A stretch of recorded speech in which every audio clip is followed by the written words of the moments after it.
can hear it. Okay.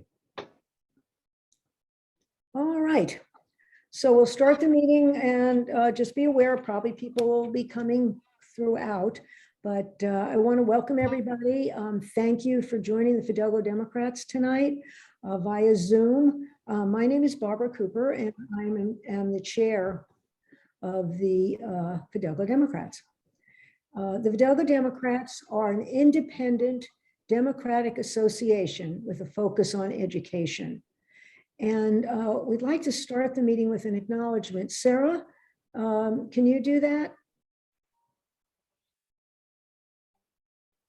She came on. The Fidalgo Democrats acknowledge that we gather on Indigenous land, the traditional territories of the Coast Salish, particularly the Samish and the Swinomish people. And we pay our respects to the elders, their elders of the past, present, and future. Okay, thank you, Sarah. Appreciate that. I usually let you know we're going to have another meeting in February.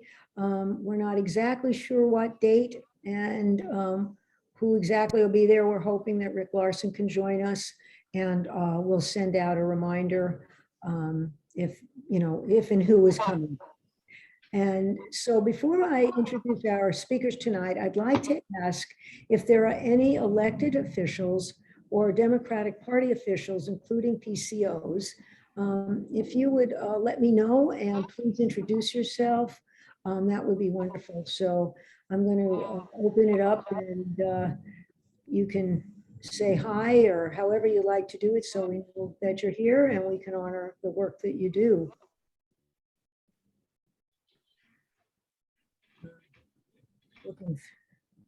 Okay. Well, either we don't have anybody or everybody's being shy tonight. So.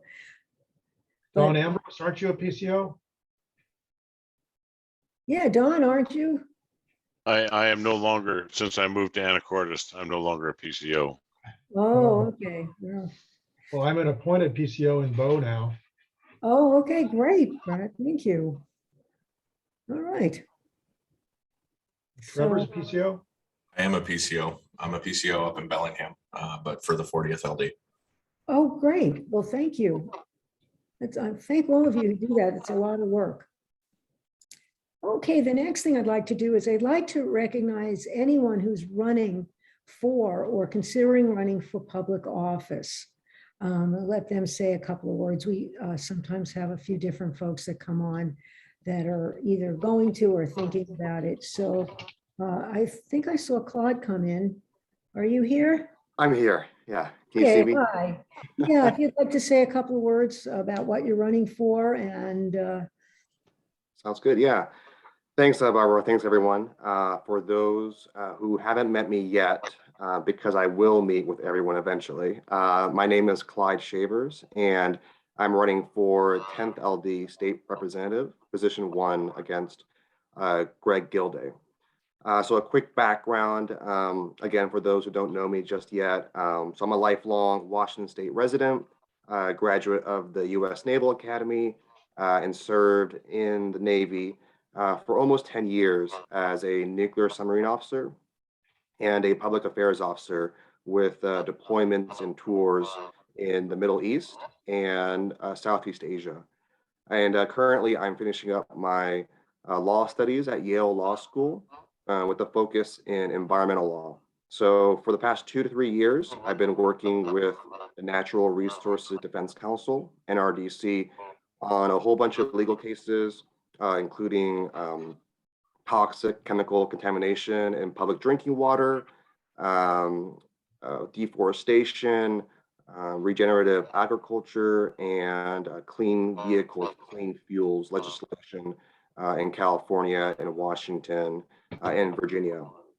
And so I've also worked at the law firm Perkins Coie in data security and privacy law. And I served as the Washington State Voter Protection Director last year, or 2 years ago in 2020. So I'm sure I've met many of you and worked with a lot of you through that. But I just want to say also with our speakers today, I believe that our labor unions help build America. I stand fully in support side by side with our labor unions for fair pay and economic security, because I know and I believe that when our workers and our labor unions are strong, we are all strong.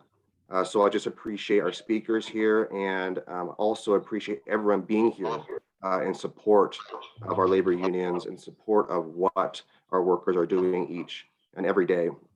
And so our campaign kicked off last Tuesday, and we are hitting the ground running. We're meeting with voters all across the district in person and virtually. In just 6 or 7 days, we've already hit the halfway mark for our $30,000 fundraising goal for this month. So we're doing an awesome job. And at the same time, while all this is going on, we're still doing our regular, normal work of giving back to the community and volunteering. And I just want to thank everyone here for your support, because I couldn't do this without any of you. Your support for this organization, support for our campaign's goal and vision. And I just spoke with Representative Dave Paul a few weeks ago, and we both agree it's going to be a very tough election. And so, but I'm fully confident that we can all support each other, and in time of need, we'll be there. So if anyone needs anything, have any questions for me, what I'll do is I'll put my campaign and personal email address in the chat box, my phone number as well, and our website, just so you kind of have an idea of who I am, what I believe in, and some nice pictures of me as well. So again, I appreciate everyone being here, and I look forward to being with you all. Thanks. Okay, thanks so much for coming. And folks, look in the chat if you want to learn more, if you want to talk with Clyde. So I don't know if there's anybody else running for office right now, and I didn't see them, but if they are, please let me know before we move on. Okay, we're going to move on then. I have a couple of quick announcements before we get to the main part. In November, we had a presentation by Dr. Irish, who's the superintendent of the Anacortes School District, and Mr. Williams, who's the principal of the Anacortes High School. And the school district is having 2 levies on the ballot on February 8th. And they're replacement levies. And I put in the chat, if you need more or would like more information, I'm sure it'll be in the papers and all over, but if you want to call the district and get some details, the number is in the chat. It's 360-503-1200. And again, that's a replacement there are replacement levies. So hopefully people will find out more about them and vote yes. Education is very near and dear to my heart. So we also had a post, a Facebook message from the chapter on Fair Vote Washington. That's a group that is interested in having ranked voting. And again, I put the information to contact Stony Bird. They're having several meetings this month, and they're going to be talking about what their plans are with the legislators in Olympia, and they can educate you more about that, that issue if you're not familiar with ranked choice voting. They do a really good presentation explaining it. So please contact Stony Bird and talk to him about that if you find that interesting. The third thing I'm going to do is I am going to introduce both Stephen Jones and John Jansen, and I'll explain why. Corrine sent me this and I'd like to read it to you. On January 6th, there was a rally which was part of a national effort sponsored by Move On and other progressive groups and called Vigils for Democracy. The reason is democracy is under grave threat. Most of the GOP, incited by Donald Trump, committed a violent illegal insurrection on January 6, 2021, to thwart the will of the people in duly electing President Joe Biden. The GOP is working to disenfranchise all Americans who are non-white and others so they can steal elections and illegitimately restore Trump to the presidency in 2024. The purpose of Thursday's nonviolent rally was to support democracy. We need the United States Senate to restore democracy by passing both the Freedom to Vote Act and the John Lewis Voting Rights Advancement Act, both of which have already passed the House. Both would ban partisan gerrymandering and strengthen voter protection for people of color and for the rest of us as well. The Senate must end the filibuster to pass voting rights legislation. In a democracy, the voters select their elected representatives, not the other way around. On our local January 6th rally was initiated by Stephen Jones, who stepped up to be the Move On host. Stephen is here, so maybe, Stephen, can you raise your hand and let everybody see who you are? That's me. Okay, Stephen, thank you. He's a member of Move On and Fidalgo Democrats, and he had 30 signs to hand out at the rally from Move On, and we had about 60 people turned out despite the slippery snow on the sidewalks. It was ugly and cold, so it was a wonderful turnout and extremely peaceful with not one counter protester, which surprised us all. So thank you, Steve. Really appreciate you doing that. And the other person I want to introduce and thank is John Jansen. And John, you're here too, I saw you. So can you kind of raise your hand and jump up and down and let us know where you are? John? I can't seem to find you. Let's see. I'm here with a strange photographic background. Oh, okay. I'm the light show. Limo John is how I go by. on my Okay. Professional days. Yeah, John is a photographer, so he can do all this stuff. John drove a limo in Los Angeles for over 30 years and also was a professional photographer. Now he's a Fidalgo Democrat and our unofficial photographer who takes photos of every rally here, rain or shine, as long as he's not traveling, and provides them to us free of charge. So thank you, John. He sent us 72 images, and Rita Sullivan, who's doing that sort of thing for us, she's our videographer, is going to send them out to people to the Fidalgo Democrats to look. So thank both of you so much for doing that. It was a great rally. Okay, so I'm going to start the presentation in a moment. Our Zoom host is Brad Kloor, and Brad is instrumental in making this happen. And he is part of the Skagit Democrats Zoom support team. He'll handle the muting and unmuting and technical issues. Most of you are muted now, and that's to eliminate the background noise. And later on, I'll explain how to unmute yourself and hand raising. Like I said, this meeting is recorded. Our videographer is Rita Sullivan, and she will make the YouTube and send that out in a couple of days. And she'll also send out the pictures in a couple of days. So if you know somebody who missed the meeting and would like to see what we were talking, what we're doing tonight, please let them know. I'm going to introduce the speakers, but I wanted to, I don't see her here. Janet McKinney was instrumental in helping me organize this, letting me know who some of the leaders in our different unions throughout the county and throughout this area are, and helping me get in touch with everybody that that she knew would possibly be available and interested. So I do want to give a shout out to her. She was really, really helpful. This would not have happened without her. So let me quickly do I'll introduce a couple of people and then I'll have a couple of other people introduce themselves.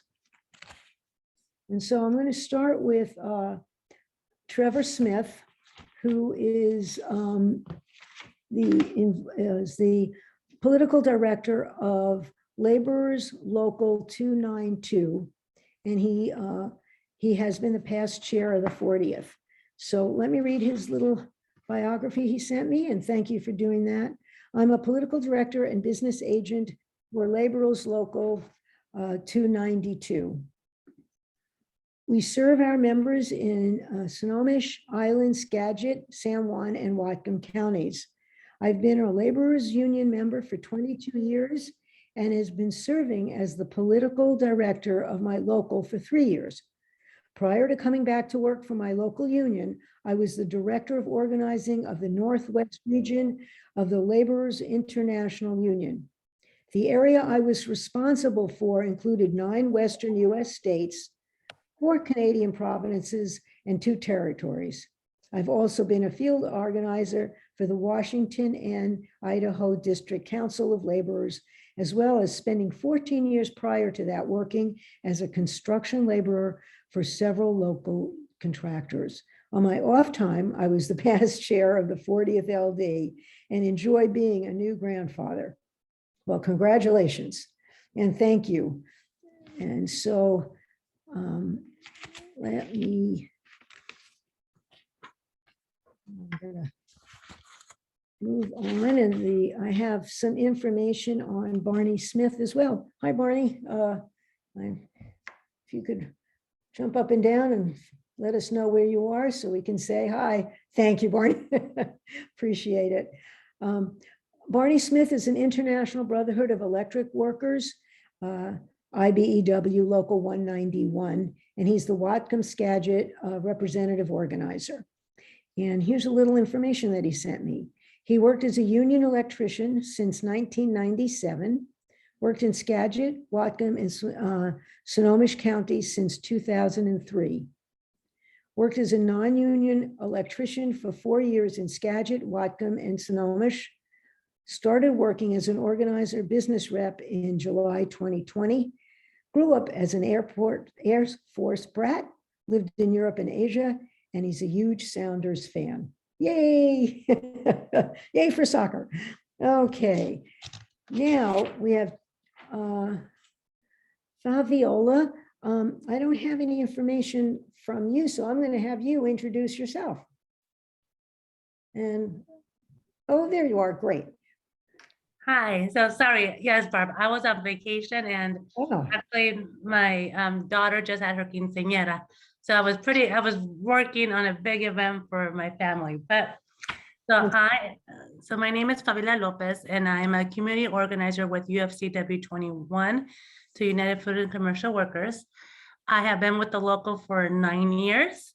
I started as a union representative, and I just recently moved over to community organizing. Before that, I was working here in Skagit County. I worked with Skagit County Human Services as an outreach worker, so much in the mental health court and the outreach program in the county, until I was transferred over to Pioneer Human Services. So I've been with the county for a while. So I've been a resident of Skagit County since 2004. That's a little bit about me. wonderful. Well, thank you so much. And thank you so much for coming, especially after a vacation. So that was really kind of you. And the next person is Felicia Silva, who is with the SEIU, 1199 Northwest. Felicia, if you could. Hi, can you guys hear me okay? Yeah, we can hear you just fine. We can't see you, but we can see. My internet connection is really poor, so I have my camera off just so that I could be here with you guys. Oh, thank you. Yeah, so my name is Felicia Silva. I moved to Bellingham when I was in the 2nd grade and have lived here ever since. I spent 15 years working as a CNA and 12 of those working at St. Joe's. Helped bring in SEIU, went on strike and did all of that back in 2013, and just left St. Joe's Peace Health in March and came on staff with SEIU full-time. So just starting out as an organizer with SEIU, working with Lane in Bellingham. And I help, my turfs are Island Hospital and OMC out on the peninsula All right, currently. great. All right, well, thank you. Thank you all for being here. Really appreciate you taking the time. And what I'll do is I'll start and ask you to talk about what's going on. And at the end, we'll have time for questions. And I have several that people have already sent in. And so people can jump in at the end to ask questions of either one or whoever, all of the presenters. So Trevor, could you please start and give us a little bit of information about what's going on? Sure. First off, thanks for letting us be here. Really appreciate it. So let's see, things that are going on right now. So obviously it's kind of an exciting time for the building trades. There's a lot of work that politically we did a lot of work, and we worked with the Democrats to get the bipartisan infrastructure package done. That money is coming forward. So there's a lot of work in roads, bridges, transportation, power grid, natural gas. There's a lot of different stuff that is covered by this. And a lot of this is needed maintenance work that has been delayed in the state of Washington for quite a long time. So we're looking forward to that. I was just in a meeting earlier today in the House Transportation Committee where they were talking about how they were going to break up the projects and where that money was going to go. So we're looking forward to seeing that done. Other than that, it's still been relatively busy for us. So we represent in Local 292, we've got about 1,400 members spread between the 5 counties. And we're running around 92% employment right now. So it's relatively busy. There's also, obviously because of flooding and because of snow and everything like that, there's been a lot of repair work and emergency pickup work that has come through that we've been working on with our contractors. As far as the rest of it goes, we're just looking forward to getting to do maintenance and getting to repair roads and bridges and start upgrading our transportation networks for moving into the future. So I'll keep it brief. Oh, no. Okay. Is there anything else you'd like to share, or you want to move? I'll move on. No, I'm good. I look forward to questions. Oh, okay. So Barney Smith with the International Brotherhood of Electric Workers, if you could give us a little. Sure. Great, that would be wonderful. You betcha. All right. Good evening. Thank you for allowing me to be here. I appreciate it. I really do appreciate the opportunity to talk to a group of people that I rarely get to see. But I see Trevor and Carl all the time and Fabiola, and we all belong on some of the same committees. So it's good to see everybody. Okay, I'm going to tell you a little bit about how I started. I started my apprenticeship, as you said, in '97. I tested and received my state license in 2002. And so to become an electrician, a licensed electrician in the state of Washington, you have to pass 2 tests in order to do it. There's the National Electrical Code, and then there's the Washington code that you have to pass there. So there's 2 tests you take, then you maintain your license with CEUs after that. And I've worked in Whatcom, Skagit, and Snohomish County for the last 18 years. And worked non-union for about 4 of them, as you said. And then I became recently just became an organizer in July of 2020. And now I'm talking to you. So thank you for letting me be here. So, okay, I guess this was a state of unions. I didn't quite understand the question, so I'm going to answer it and just basically give you some bullet points. Right. So the IBEW, it stands for the International Brotherhood of Electrical Workers. You can see the sign right behind me here.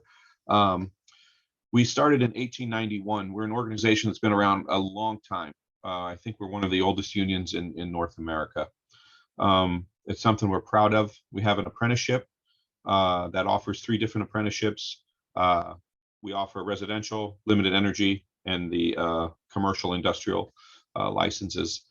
And those are 2-year, 3-year, and 4-year apprenticeships. We've been doing an apprenticeship since 1945 that involves a school, and it's a nationwide. So somebody that's here in Skagit County goes to our apprenticeship, and then they have family, say in Tennessee, and they say, hey man, my grandma's really sick, I got to go to Tennessee, I need to transfer to Tennessee local, say in Nashville or wherever. You can do that, and the schooling's going to be the same. It's one of the things we're very proud of is our apprenticeship. Right now in the state, we have about 17.4 as a density rate for union. And most of that is sort of skewed because of King and Pierce County, where the more highly populated areas. You get out here where we are here in Skagit County and Whatcom County, even in Snohomish County, it's very non-union. So you get outside, and that's pretty much going to be pretty much everywhere in the United States. You get outside the big cities, and in the rural areas, it's non-union, and that's a bit of a problem for us that live out here. Let's see, Washington actually ranks 5th in the nation when it comes to density, so that's one thing to sort of be proud of, I guess. But we're hoping to change all of that. Having said that, I mean, I said, it's 17.4%. That's pretty much nationwide is what that rate is, and it's pathetic, to be honest with you. It should be more, but corporations and all that really push down on us. Let's see. Okay, so basically, we're getting our bahukis handed to us by the non-union, and a bahuki is, I guess it's a Scottish term for your bum. I go to church with this lady from Scotland, and she's always talking about the bahuki. And anyway, we're getting it handed to us. Non-union's killing us in the electrical field. Okay, I'm not talking about any of the other fields. Just electrical is all I'm speaking to. They're undercutting us at every step of the way. City jobs, county jobs, school jobs, small commercial, light industrial, residential, limited energy. We're really losing big time to the non-union. And you're probably wondering how are they doing that? Well, in our eyes, they're cheating. There's no policing of state laws. Okay. So when our contractor goes to bid a job, he follows the actual ratio of 1-to-1. Okay, you got to have one apprentice, one journeyman. Non-union, you'll go to, like, say 7-Eleven being built right here in Mount Vernon. You walk into that 7-Eleven that's being built, I guarantee you there'll be one journeyman and probably 5 apprentices. That's illegal, and you can't police it. Okay, so we always take the higher road because we value education, and we value the whole apprenticeship experience. So that's happening there. Other things is they just pay less. They don't offer full family medical. We offer full family medical. That's kind of rare.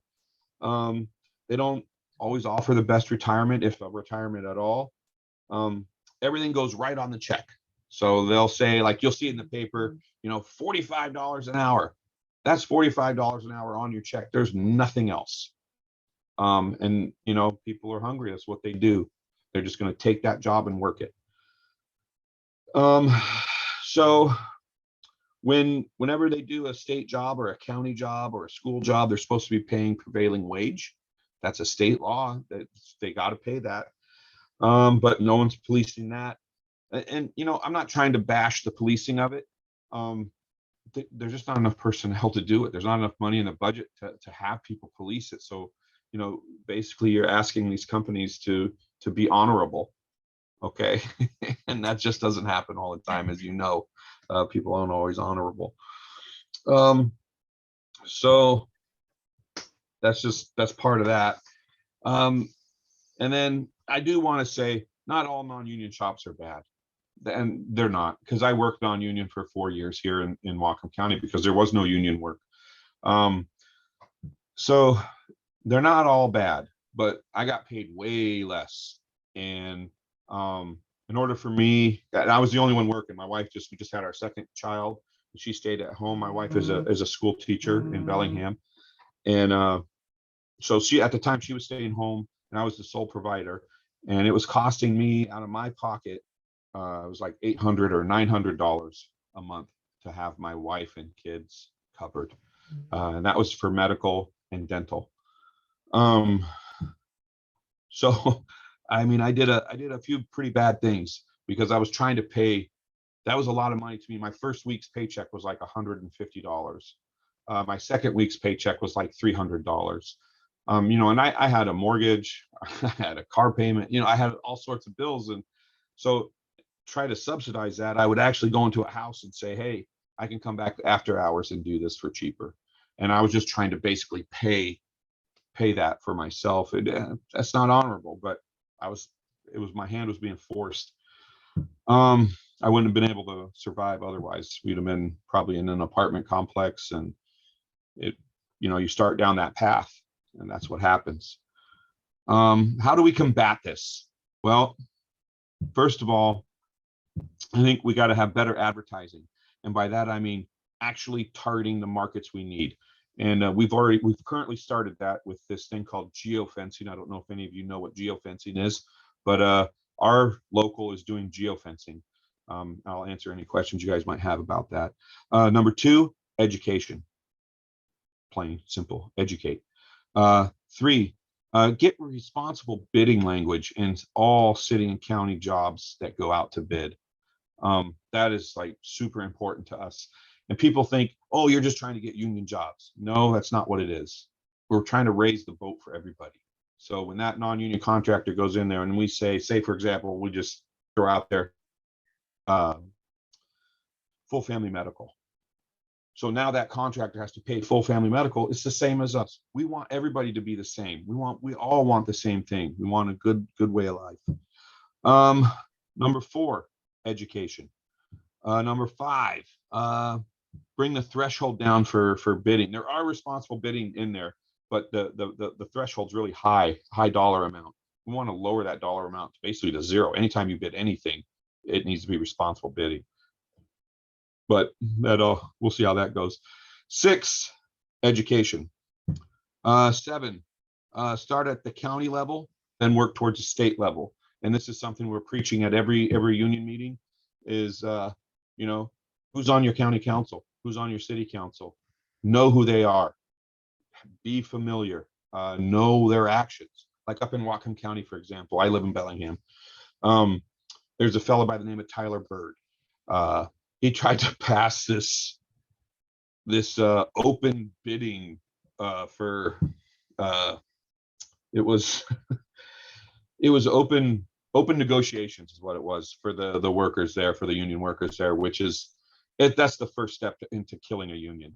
And he knew it, and it's direct language from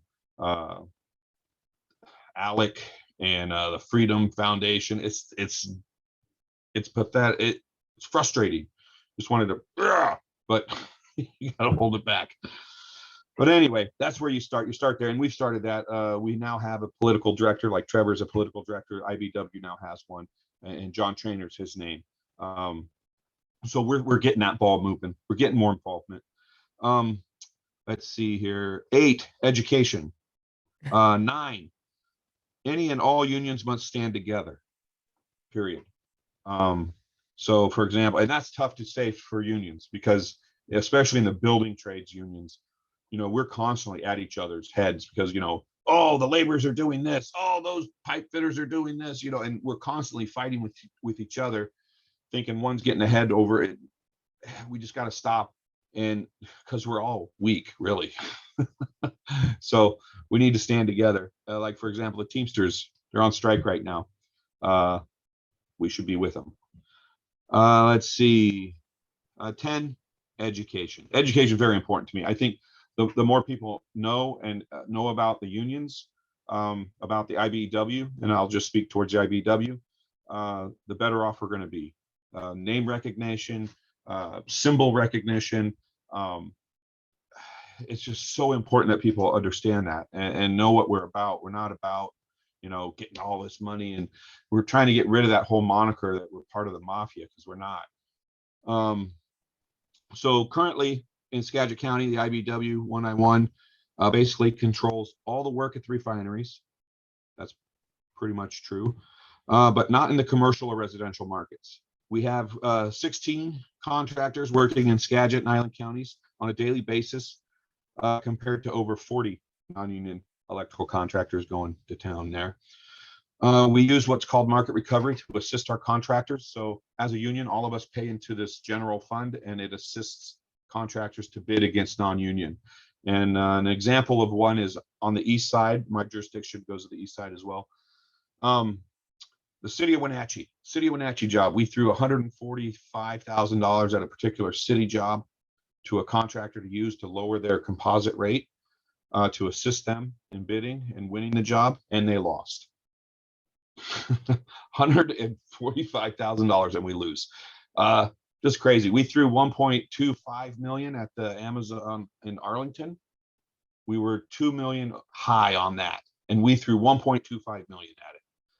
If that gives you an idea of what we're up against, it is so frustrating to me because I've been in the field for a long time, and now I'm seeing the other side of the fence right now. Let's see. So, like I say, we are pushing for apprenticeship language at the state level, and in fact, in 2023, there's this huge apprenticeship thing coming in. If you don't belong to a state-approved apprenticeship, you're not going to be able to take the state test. Who does that benefit? Well, that benefits contractors that are responsible, contractors that care about teaching their apprentices and sustaining our livelihood, essentially. So, I'm not going to be here forever. I'm 51, and I need most of our locals, 45 and older. So we got to be responsible about that. So currently we're targeting the apprentices in big shops about this 2023, and trying to show them that we're not all evil, and showing them that the propaganda isn't true, whatever they've been told for so long about unions. So basically, we're trying to build relationships in a positive way. We're not going at them and attacking them. We're taking a kinder, gentler approach, and hopefully it works. And to speak on you, Barbara, when you were talking how schools were so important and to vote for that levy, my wife being a teacher, I think I always tell the members that at every meeting, whenever there's a levy or a bond, I always tell them, hey, levies are for learning, bonds are for building. Anytime you see those, you vote yes, because that usually puts all of us to work. But anyway, thank you. And thank you for letting me be here to speak. I appreciate it. Oh, great. Thank you so much. Really appreciate your perspective. Fabiola. Excuse me. Yes, I'm ready. Well, thanks, Barney, for all that great information. And I'm going to probably piggyback on some of the stuff that you mentioned and kind of work on what we've been working collectively. So UFCW, we represent, I'm going to just talk about Skagit. We do represent Skagit, Whatcom, Island, Snohomish, Keene, and the whole state of Washington. So we represent workers throughout the state of Washington. In Skagit County, we represent Skagit Regional Health. We represent Fred Meyer, Safeway, The Market, Food Pavilion, Draper Valley. And those are the main employers that we have in Skagit. Currently, we are going into bargain with Skagit Regional Health. So we do have the whole, it's called wall to wall. So we represent all the workers in the hospital except for the nurses. And of course, the doctors and the administrators, but we represent wall to wall. So from your environmental services to your tech workers, to the MAs in the clinics, to the labs, to the x-rays, to ultrasound. So we represent all those workers there. At Draper Valley has 2 plants here in Skagit, both in Mount Vernon. One is the kill plant where they process, and the other plant is where they actually package and distribute the chicken across. And then of course, our grocery workers. And all of our workers in Skagit are essential workers. So were all in the front line during COVID. Someone had a question about the membership. So in the counties between Skagit and Whatcom and Island, I may be off, but I think we have about 6,000 workers in this area around there. We do represent 47,000 workers in the whole state of Washington. So that's kind of where the membership lies. The biggest fight right now that we're having is safe staffing for our healthcare workers. And Barney was talking about working with other unions. We have started working with SEIU 1199 and WSNA to work on safe staffing level. So I'm going to throw a link on how to support legislative work that we're working on currently that is going to be happening, asking for safe staffing for all of our healthcare workers. So I will be sending that out. And then as information comes along with our Skagit bargain, we will give you guys that information as well. The other big contract that we do have is our grocery contract. Our grocery contract first expires in Keene and Snohomish County, and then Skagit and Whatcom and Island, we are a year behind. So Keene and Snohomish expires this year, and then we expire next year, but we do piggyback on some of the items that the other contracts receive. I am going to throw a link on how to get text messages to be able to get updates on both the SN for grocery and then also the information regarding the sign-on letter for safe staffing. So I'm going to.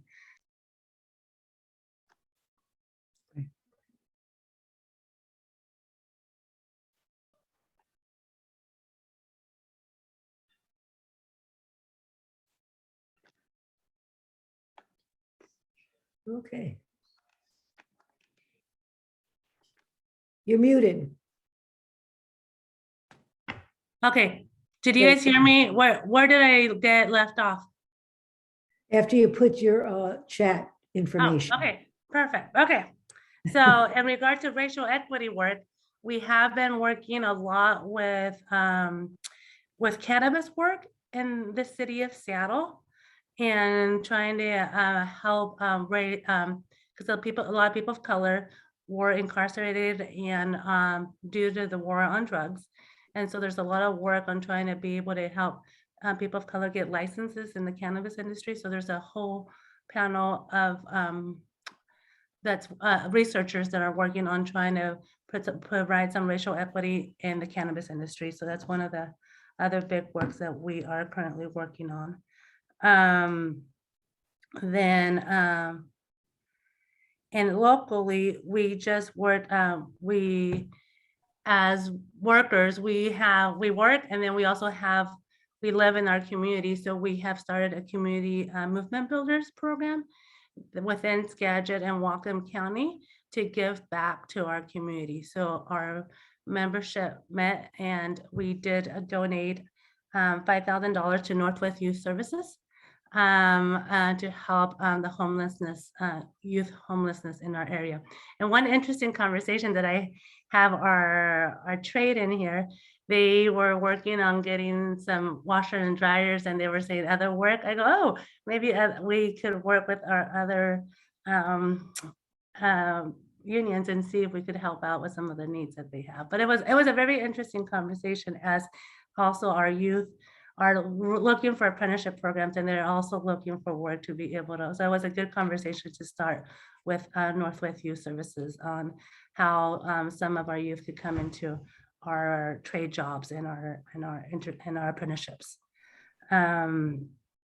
We also had, we've been partnering up with our community partners with Whites and One America to do some immigration work. So the rally that happened October 11th to call on immigration reform. So that's some of the work that we have doing here in Skagit County to call attention to immigration, to have citizenship for all of our community members. We have been partnering with Familias, let's see, with Familias Unidas por la Justicia, One America, and Scheduled Invisible, and other community groups, see what they're doing in the community. So we are doing a lot of work. So let me go a little bit back, why we're able to do all this work. So like Trevor, and I am a community organizer, so I don't do the political part. I do a lot of community organizing. So UFCW has created a unique position as a community organizer, so we could be able to give back and look into our communities, and so that our communities know what unions are doing. So we used to only have a community organizer based out of Seattle, out of King County, and as the need has been happening, they hired me into Skagit, Whatcom, and Snohomish, and I also cover the state, but mostly focusing on this area. We did hire someone else for Eastern Washington to be able to do the same work. So that's how UFCW has been able to do some of this work under the community organizing role, just to give a little bit of feedback on how we're doing that work. Also, what's going to be happening here locally, Familias Unidas por la Justicia and community, there are, and the Washington State Labor is planning a summit on April 30th and then a march on May 1st. So that information will be coming out soon as well, to kind of how to plug in what labor is doing so much in different areas regarding contracts and workers' rights. Our two main agendas that that other community partners are working on is through One America, is health equity for immigrants. So making sure that people who don't have status are also be able to have health insurance. So that's one of the biggest platforms that Wyson is working on, and One America is working on unemployment for people without status. So those are the two big legislative issues that our community partners are working on.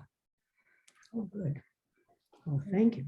I think that's it for me right now. Oh, wow.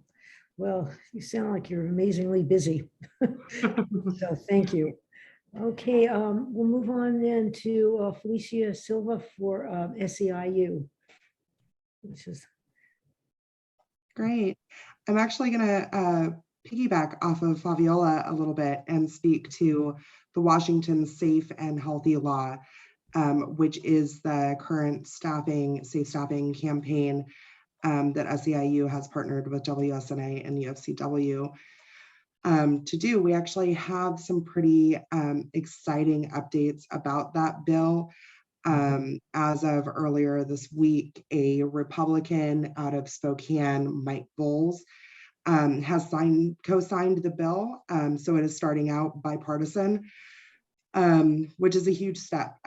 We know that right now, healthcare workers being on the front line are at their max. They are breaking under the pressure of COVID, and staffing needs to better support all walks of job classes in a healthcare system. And that's what this law is, or what this bill is really aimed to do, is start making some changes.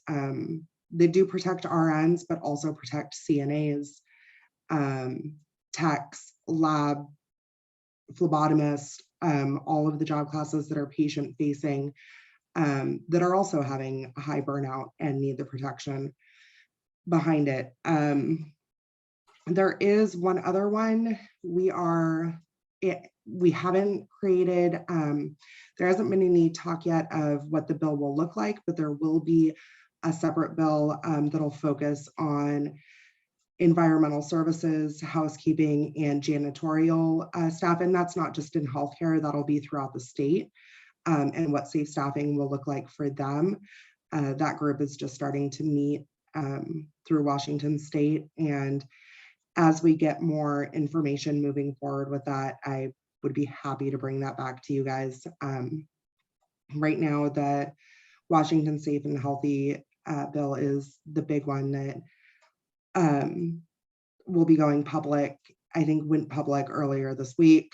And hospitals will start having different signage and stickers and everything like that, asking for community support as that moves forward. So that's kind of what SEIU is up to on a more state level. On a local level for us, Island Hospital is gearing up to go into another campaign.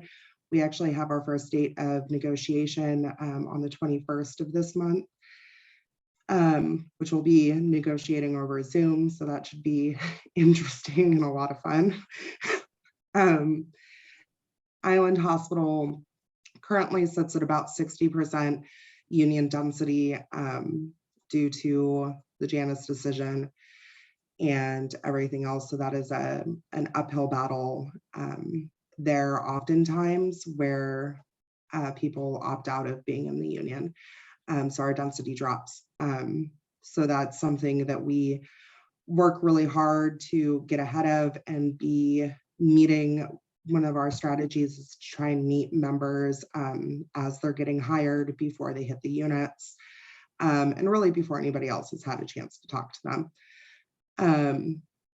The majority of SEIU hospitals are affected by the Janus decision, and public sector hospitals, which means that they're in the same position as Island. Peace Health is the minority, where it's a private sector hospital and not affected by the Janus decision. So it is a fair share shop, and everybody pays their fair share. Peace Health will also be starting their campaign within the next 3 to 6 months, I believe. They're going to be right about the middle of Island's campaign. They'll be launching their campaign for their new contract as well. At Island Hospital, we have about 200 members that we represent, and that's because we only represent service there. At Peace Health, we represent over 1,000 members.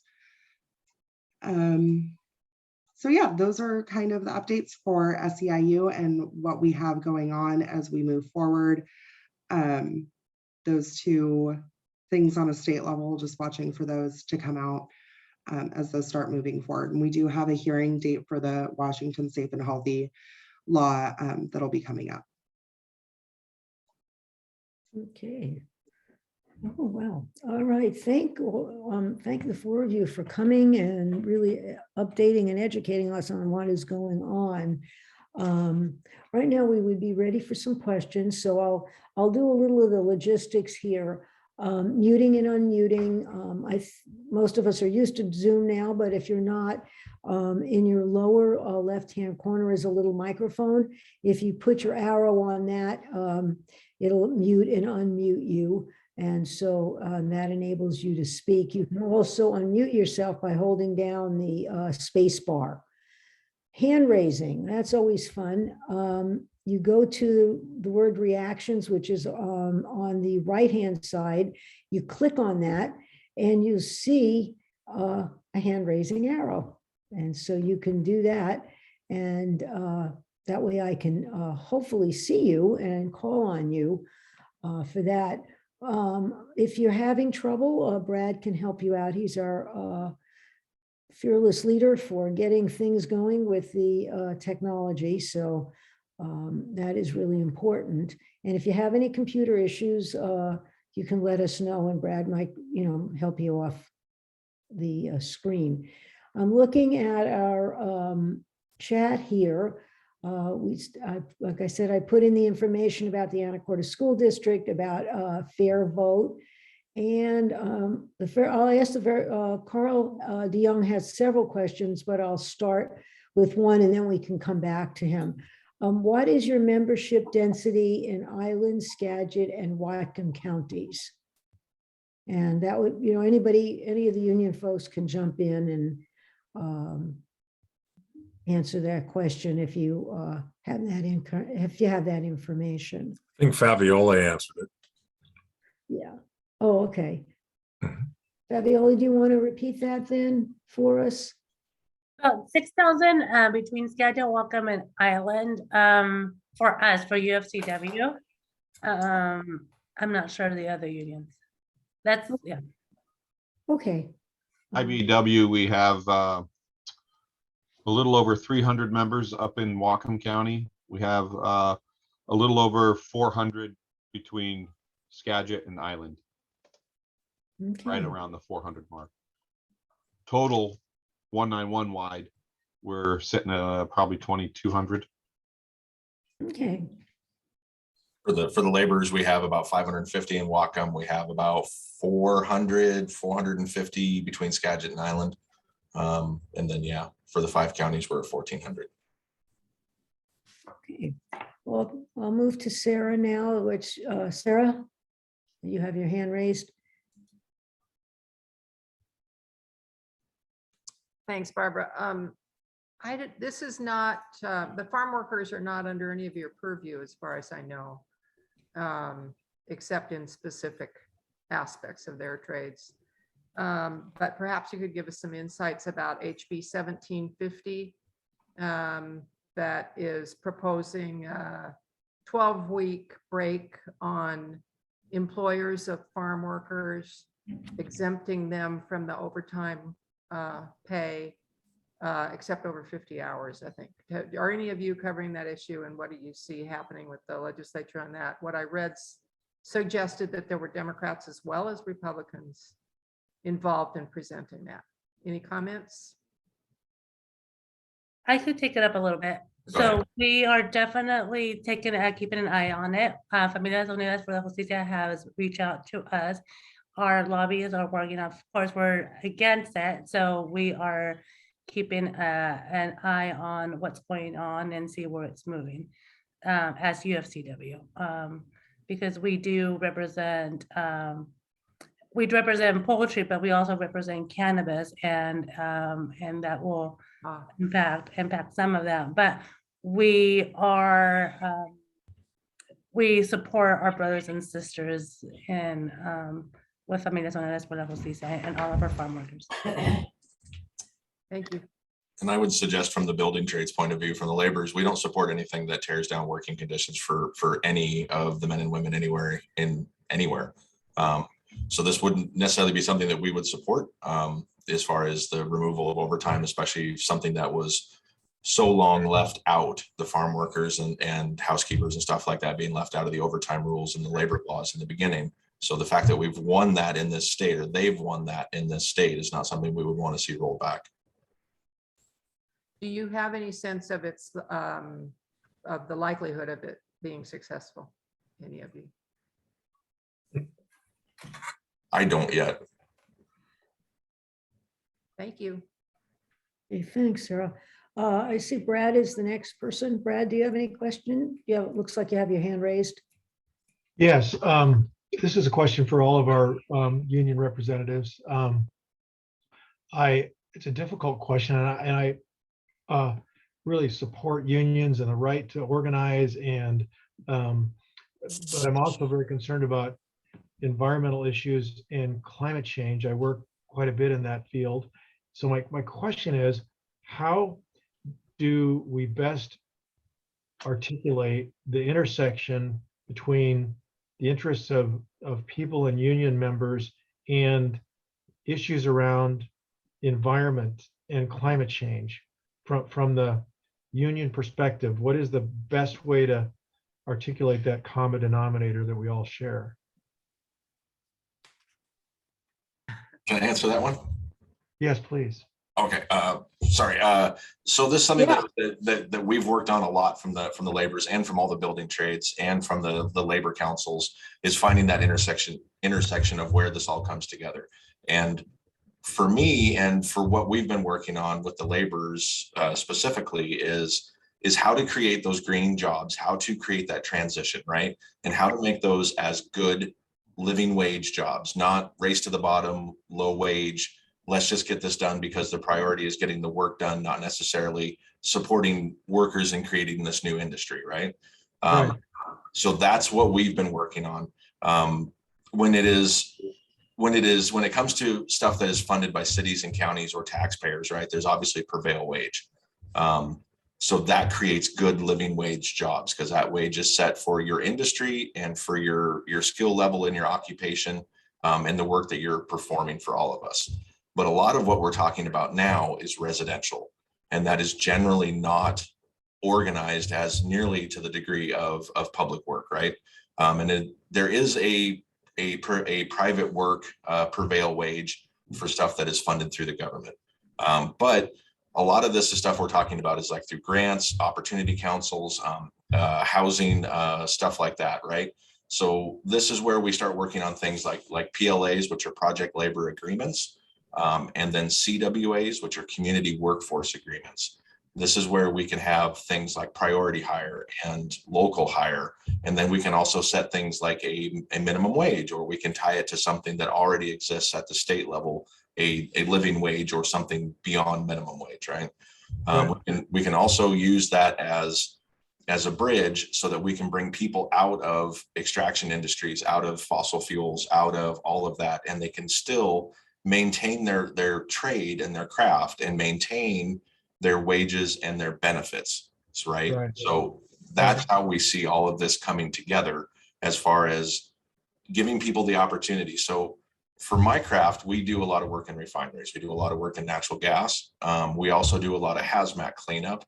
We do all of the asbestos abatement and lead removal and all that kind of stuff. And to be honest, if we could get out of that, we've been a union since 1903. And if we could never have to dispatch somebody for a hazmat cleanup, we'd be pretty happy about it. We'd like to be out of that business, but we'd like for that to not have to be a business. But it is. So we do that work.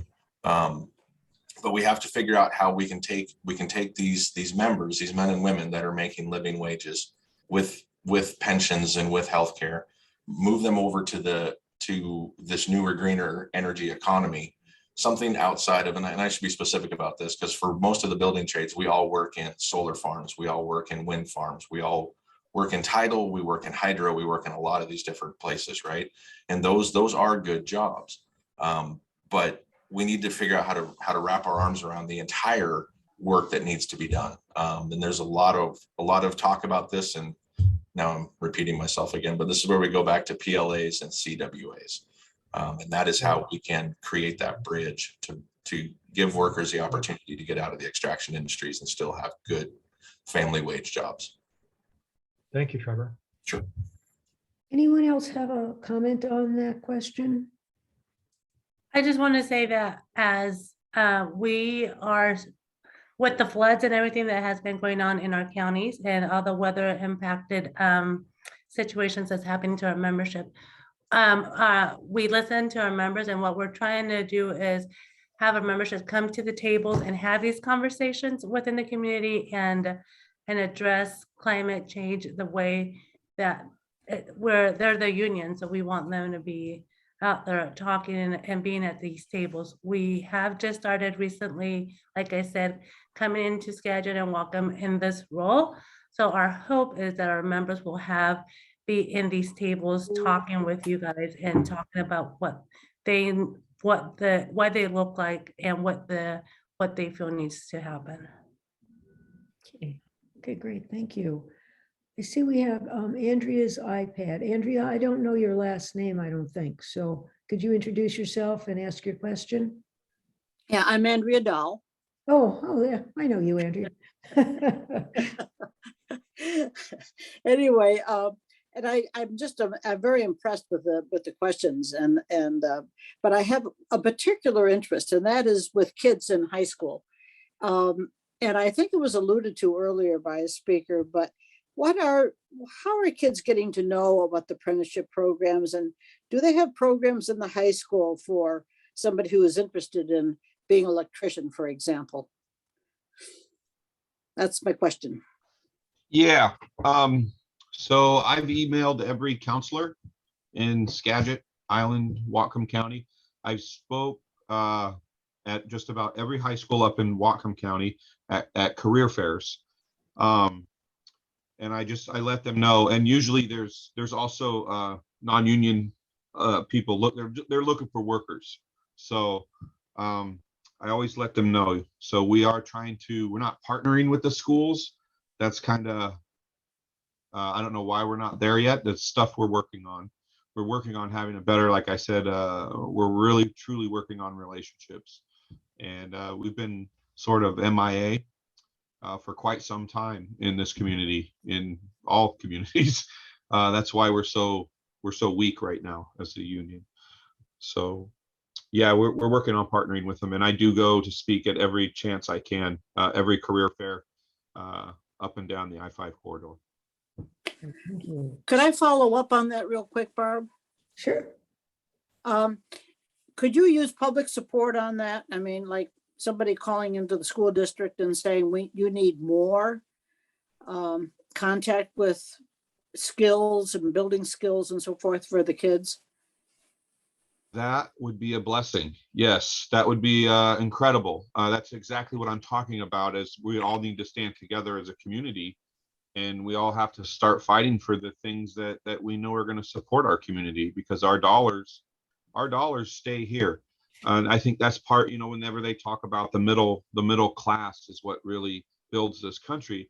And by that, it means, my members, we make anywhere between $80,000 to $115,000 a year on average, right? Our dollars, we have a retirement going. So the money that goes in our pocket goes right back to our economy. We go to restaurants, we buy TVs, we buy all sorts of things. And, kids need to know you don't need to go to college. You can, and that's the line I always use is, you can be an electrician, you can be a plumber, you can be a laborer, you can be a painter, you can be, a sheetrocker, you can do all these things. And I give them the list of the Washington Labor Council of all the unions in the state. And I say, I'm going to tell you this, you're not going to be rich, but you're not going to be poor. You're going to be able to have a life. You're going to be able to have a significant other. You are going to be able to have a child if you so desire. You're going to be able to buy toys. You'll have a car. You can maybe even have a boat. Who knows? So yeah, we're going in, and it would be great if community members said, "Hey, we need to hear about the trades in these schools." And believe me, those counselors will then begin to reach out to me rather than me trying to reach out to them. Yeah. Okay. Thank you. Can I piggyback on that, if you don't mind? Sure. So Barney's 100% right. I mean, yeah, any kind of community support behind reaching out to the schools to tell the counselors, so would be great. We work through the STEM program and through the counselors now, and that's usually where we get in. That is something that has been a priority of Superintendent Ragdoll, the state superintendent of education. He's been very supportive of the STEM program and getting the building trades in to do a presentation. We've been doing presentations and different community-based events in the schools all the way down through middle school. We did some in the elementary, but that was a little bit too young.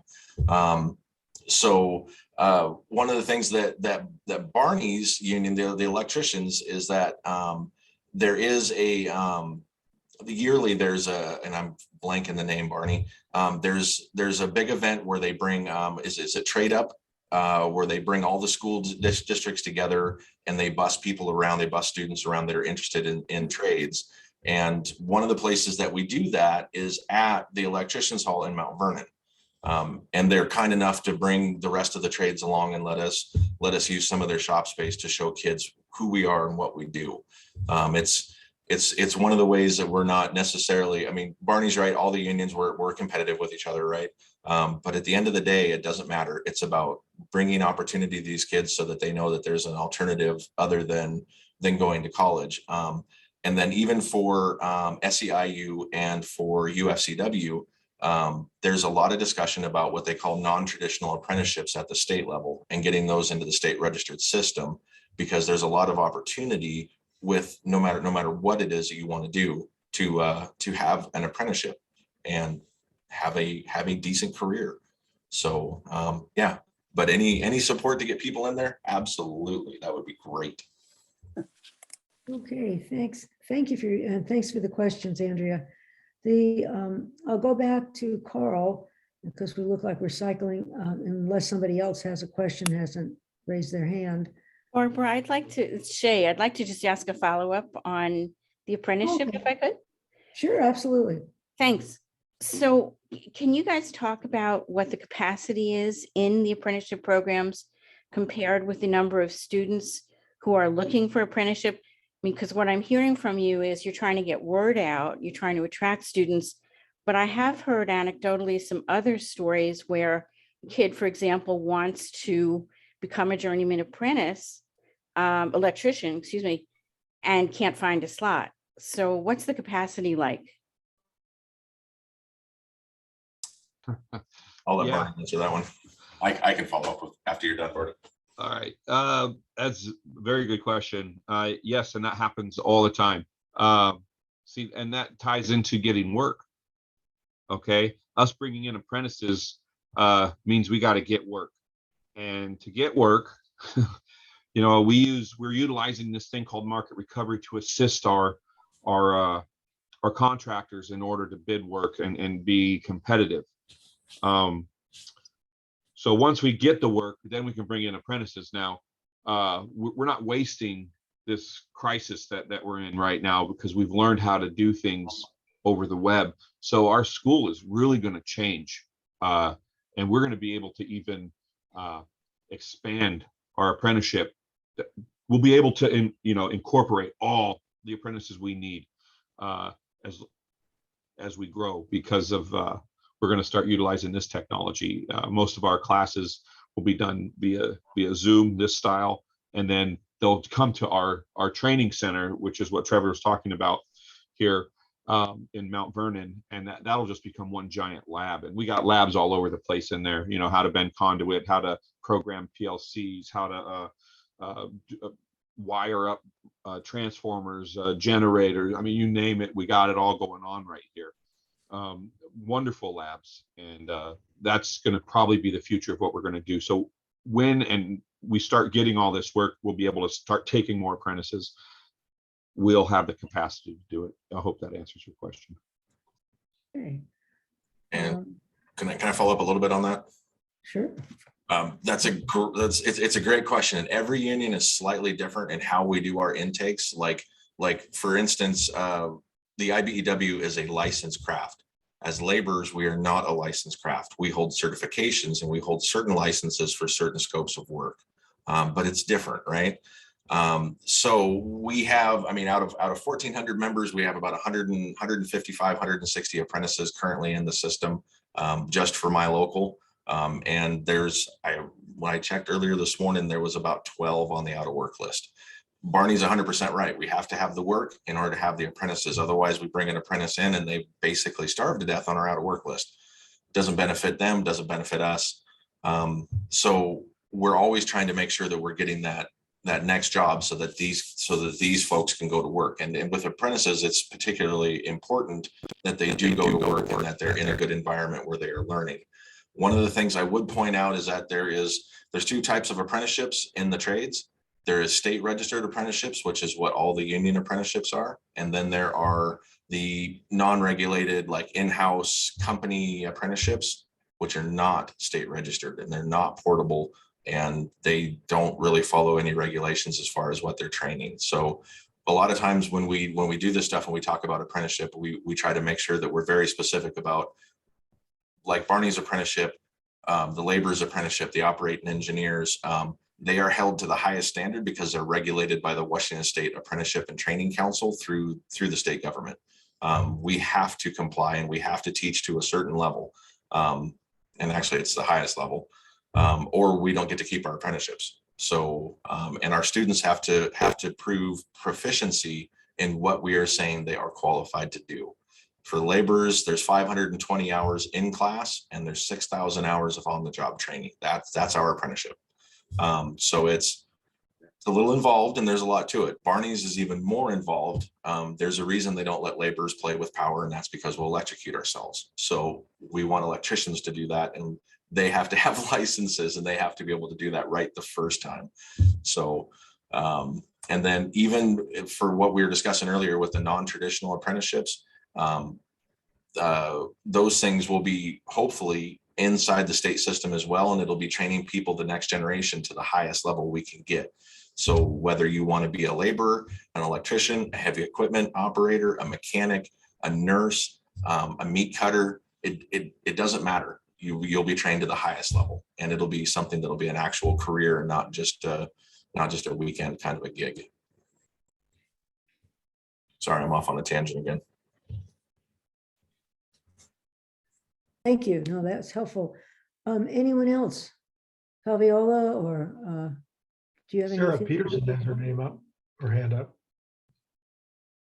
Oh, Sarah does. I just wondered if anyone, if any of the other union people had any answer to that question about apprenticeships or training.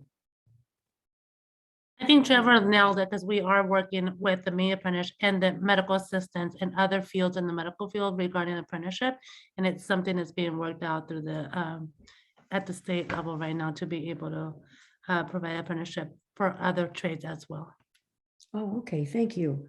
And for Okay. us, and for SEIU, we work closely with the training fund, which is a multi-employer fund to get people back to school. And that is a fund to help people achieve things like their RNs, but also get them in the door for phlebotomy, for entry-level CNA work from the ground up. So, and we Okay. have that in almost all of our contracts.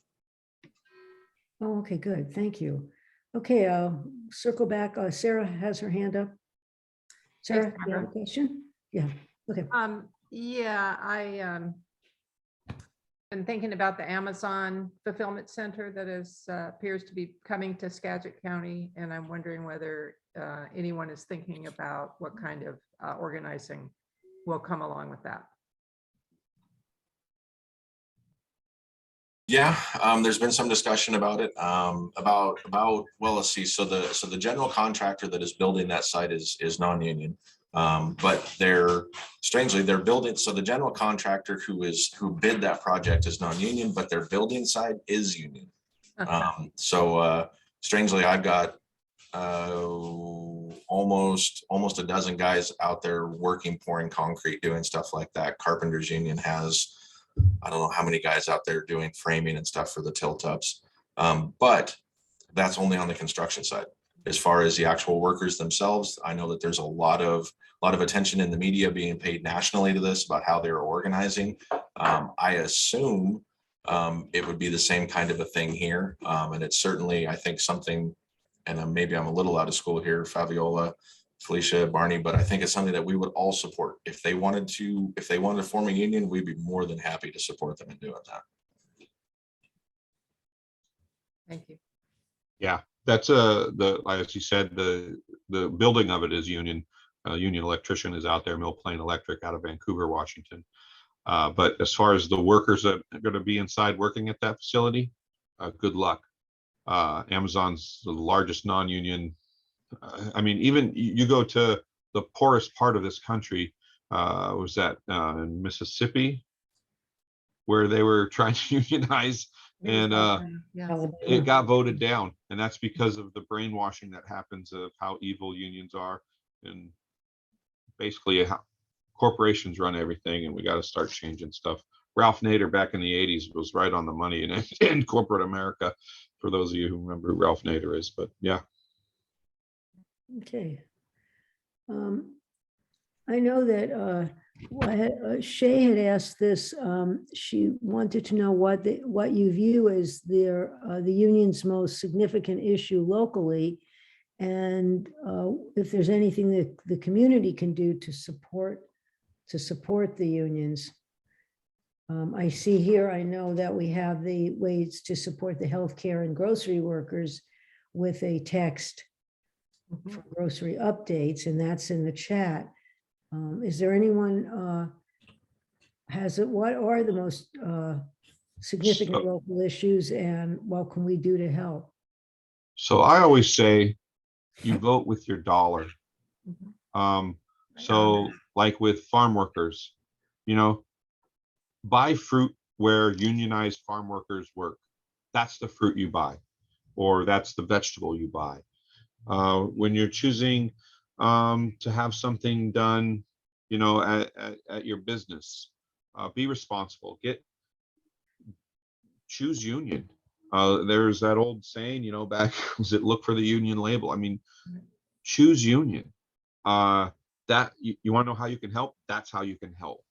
We gotta, maybe we stop using Amazon. I don't know. Yay! That's one of the things that we have control over. We control where our dollar goes. So I would say that's how you can really truly help. Support farm workers as much as you can, because they're the ones that get abused the most. Okay. For me, I would say I would agree with all of that. Always look for the union shops, whether it's grocery stores, whether it's healthcare, whether it's electricians, whether it's the construction work you're having done around your house, but also talk union. When you guys are movers and shakers in your communities, you know who your electeds are. Talk union with your electeds. Like Brad was talking earlier about the conversations around climate change. Talk about how we create living wage jobs. And you don't have to have answers, but just talk about this, about hey, these are some of the things you guys should be thinking about, as well as how do we solve this, but also how do we create living wage jobs. And talk about when it comes to your healthcare workers. As construction workers, we get hurt all the time, and I don't want to go to a hospital where people don't know what they're doing. So I want to go to a union hospital. I want SEIU members. I want WSNA nurses. I want UFCW members taking care of me and my family. Those are the things that matter to us. And yeah, always support whatever the union shop is in your town. Not saying mom and pops are bad at all. Just saying that when it comes down to making a choice and you're going to go to a big store or something like that, go to something that's organized. And yeah, call up and ask contractors, are you union? If you're going to have somebody remodel your house or put a new roof on, ask them, and see what they say. So yeah, Thank you. just support it. There was one other question in the chat. Barb, COVID. can I add to that? This is Oh, Felicia. absolutely. Sorry, I was just gonna say, show up too when your unions call, when we're on picket lines, when we're doing informational pickets or strikes, and we call for community support and to come out to the rallies and to speak to our members that are out there losing wages and stuff because they're taking a stance for what they need. Come out, support them. That's one of the biggest things that we need to. Thank you. Yeah. I would add to it that, especially as our public district hospitals like Island and Skagit, if the hospital is trying to contract out or doing something that bringing into a community about, hey, we're going to build this new imaging center, we're going to build this something new, are they going to hire union workers? Because it's one of the fights that we have, is that they try to go and build these new stuff and give the work to a different contractor. They're still billing under Skagit billing, but then now they become non-union workers that are bringing in. So just when these conversations are happening at our hospitals, find out a little bit more information on educate, like we were talking about, educate. What does that look like? Okay, fine, great. We're going to get this new building. Who is the workers that are going to go in there? How are you going to do that contract? So those questions, that's sometimes what happens. Okay, good. Thank you. Just as an example, sorry, I hate to keep going on, but just as an example, I was the concrete foreman on the Anacortes Hospital when your new ER was built. And when it came up for SEIU to go through contract negotiations about 3 years after that, we came to obviously we support any union that is trying to get a contract or anything. But that was one of the arguments that we used was, you built the building union, you should be supporting the workers that work inside that building as union. Okay. One of the other questions was, are COVID-19 vaccinations a contract negotiated working condition? Is that? It is. We bargained MOUs, and it is something we bargained over. Okay, wonderful. Okay, well, it looks like we have another question here from Brad. Hi there. I've been just amazed at how much division there is, as most of you have too, I think, been about COVID and, the obvious truths about the science, that masks work, particularly N95s or KN95s, and that the vaccine works, keeps people out of hospitals and keeps them from getting severely ill. And so my question is, to the panel, are you finding that these simple truths about masking and vaccinations are divisive within the unions? I mean, I know what the national percentages are, but within the union constituents, is there a very high degree of unity around, wearing masks at work and vaccinations? Or is it a divisive issue in unions as well? So I would say that yes, it is a divisive issue. But so a couple of caveats. First off, for my job, for labor's local 292, it is a condition of employment that I signed a piece of paper. I was already vaccinated, but if I had not been vaccinated, I would not have been employed. So then that comes from my international. If you're staff, you will be vaccinated and you will be boosted. These are not options. Because we believe in it. We believe in the science. I signed a piece of paper for my local manager saying that I would wear a mask. As a political director, it is my job to go to job sites and try and convince members that don't necessarily think that it's a proven science that they have to wear masks and that they should get vaccinated. We don't make them get vaccinated. It's not a requirement of the union, but many of our job sites, the owners of the projects have vaccine requirements. And therefore, if they want to continue to work on those sites, they will have to show proof of vaccination.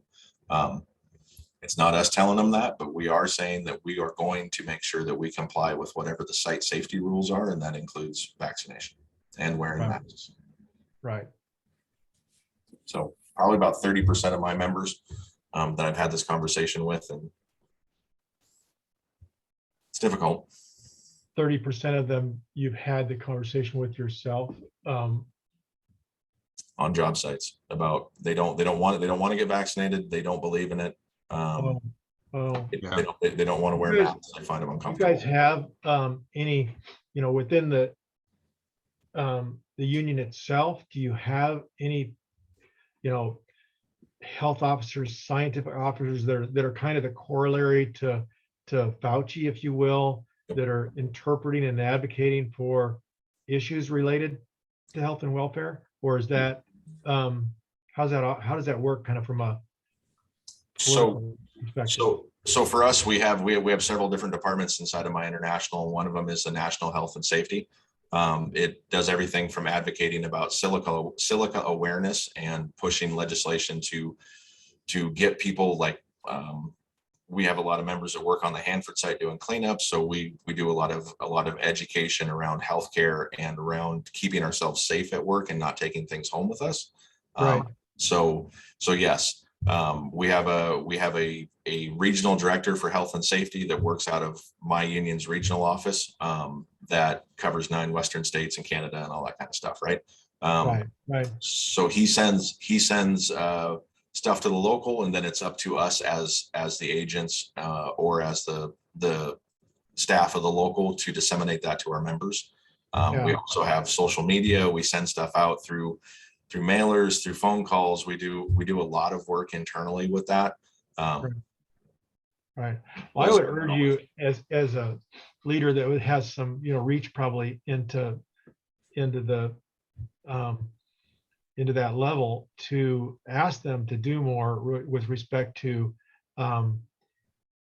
interpreting the science and disseminating it among your constituents. I am just, I caught the Fauci testimony and Rand Paul, going off on Fauci today. And it is just horrific how just unhinged a guy like Senator Paul is, yet how, if you don't know something about it, you can very easily believe the lies. So I think it's critical that we have trusted organizations that have the welfare of the constituents in mind, lockstep, to represent to those constituents, what the truth is and what the right thing is, because there's these liars that are spinning these incredibly, powerful webs that are false and lies. So if you could help in that regard, I think honestly, the welfare of the country is really at stake when we start counting the numbers of people that can be damaged permanently by this virus, and how, our global competitiveness is being seriously eroded because, other countries are meeting it with the discipline necessary to get ahead of this, and it's still arguing about it. So anyway, sorry to go off on you there. Well stated. Okay, are there any other questions that anyone has here for any of the representatives that are here? I had one, this came up, someone asked, are there any other legislative agenda items that you're aware of now that we should be following or keeping an eye on for in Olympia? That they've just come back, so who knows what they're up to, but I know our political director is he's down in Olympia right now, and Okay. he's hot on all of them. Okay, good. Yeah, that's what I was saying as part of what we're doing as a union is we're now getting involved at the political arena. For quite some time, this local 191 has been pretty absent, and we've lost a lot of ground, and we're starting to gain it back. So, and to answer Brad there a little bit, I think you have to understand that a lot of our membership is rather rural, and we're a labor union, which doesn't mean we're Democrats.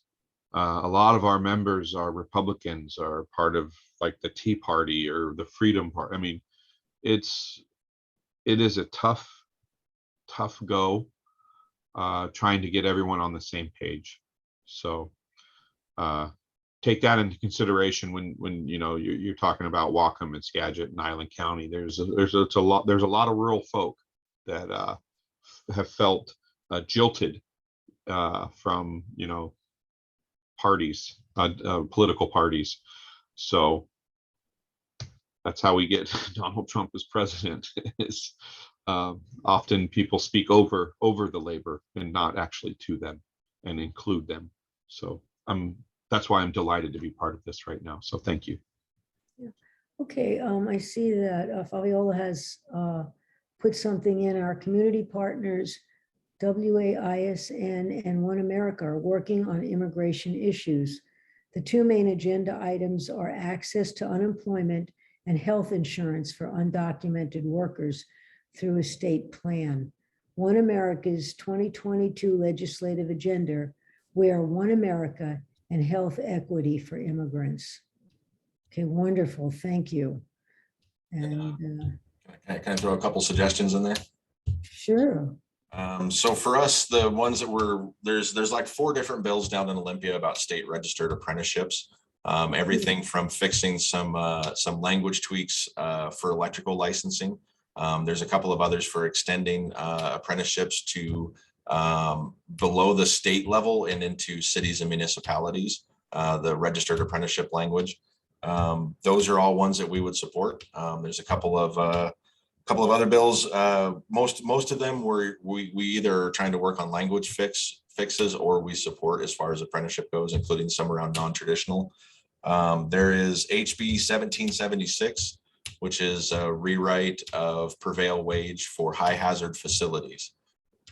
You guys may remember this from a couple of years ago when HB 1817 went through, which is the high hazard facilities bill, which means refineries, by the way, refineries, chemical plants, about actually paying the state prevailing wage to the workers while they're in those plants, but also requiring that they have a higher level of skill and training in order to work in those plants, because you have to know what you're doing to work in those plants. There's a couple of other ones, 5517, that would be Senate Bill 5517, which is a pre-employment cannabis bill, about removing the basically the stigma around cannabis when you're doing pre-employment testing. One of the things that currently exists, and we actually met with Senator Kaiser today about this, is that it has a carve out for collectively bargained agreements. And most of us don't want to be carved out. We would like to be included in that. It's one of the things that we all have issues with. It's legal. So when folks go to work, especially on anything that requires a license, they have to take a UA. And if they fail it for cannabis, which is legal, that becomes a barrier for folks going back to work. And then I would also say, if another one that I don't have a bill number for this one, but we're working on anything that involves increasing access or some sort of state funding around childcare. It's another major barrier for folks going to work. Doesn't matter what your industry is, doesn't matter what you're doing, but you're handicapping a whole segment of the population if they have to fight and scramble and they're putting the bulk of their funds that they're earning into childcare. So that's another fix that we're trying to get done. Yeah. That is, all these things will benefit union workers, but they will also benefit non-union workers as well. So this is for all of our workers that could use the different bills and the different help that, the things that you're doing are going to help all workers. So thank you. Are there any other questions that people would like to address to any of the presenters tonight?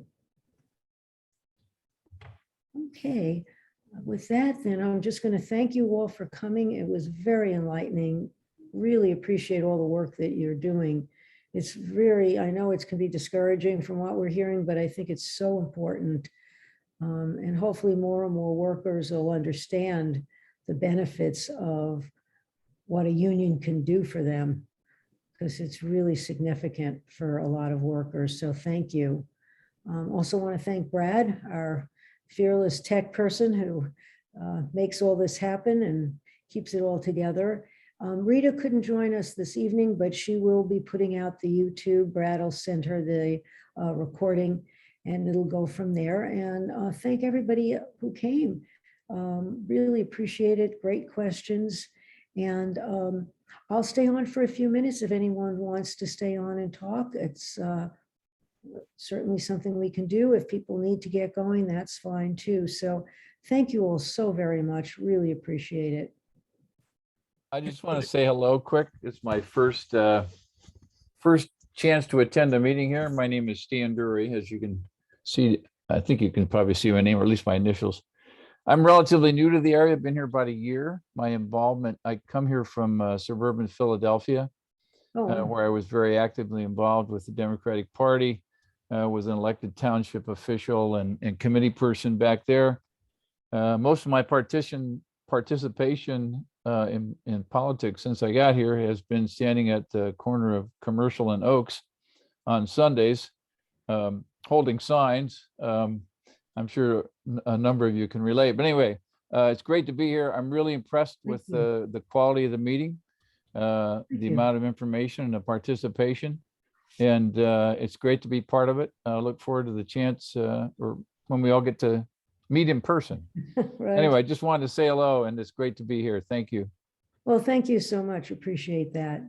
Hey, Barbara, it's Shay. Can I make a comment? Absolutely. Thanks. So two things. We won't have another meeting before, I don't think we will, before the February 8th school levies. Ballots are dropping on January 19th, which means they should be in your mailbox the 19th and on. This is going to be a very low turnout election.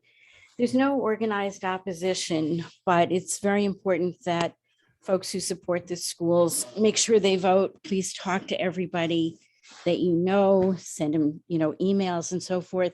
These levies are replacement levies, as Barbara said. We don't know exactly what that's going to translate to in terms of property tax, but the mill rate is lower. It's 32 cents lower than the current expiring levies. So the chances are you're not going to see much of a change on your property tax bill.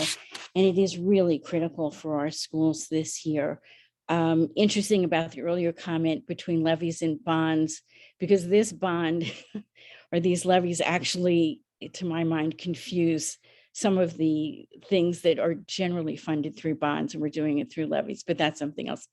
The other thing is that as we've heard some suggestions for what we can do to be supportive of our labor community, and we know that the legislative session started today. I just wanted to mention that I think this is going to be a very unusual short session. So normally the 60-day session is just a supplemental budget and a little bit of tweaking here and there and get out, because everybody's running for re-election in the House anyway and half in the Senate. This is really going to be a different short session. The coffers are pretty full. The unemployment situation is quite unusual. We have such a worker shortage. There's, I think, going to be more room than in my memory anyway for citizen input. So the things we've heard tonight and any other issues any of us are interested in, be sure and really work with your legislators, because there's more opportunity, I think, this session than usual. Anyway, just my 2 cents worth. Thanks for letting me share. Okay, thanks, Shay. Good insight. Okay, does anyone else have anything they'd like to say or share with the group? Okay, well, thank you all again. Thank you. And it was wonderful, interesting presentation with all of you. And again, thank all you union people. You are really so important to what's going on. So, like I said, I'll stick around for a few minutes if people want to talk. If not, I'm sure I'll see you on here and there and around town. And again, thank you. Thanks for the opportunity tonight. Good night. Buenas noches. Okay, good night. Thank you so much.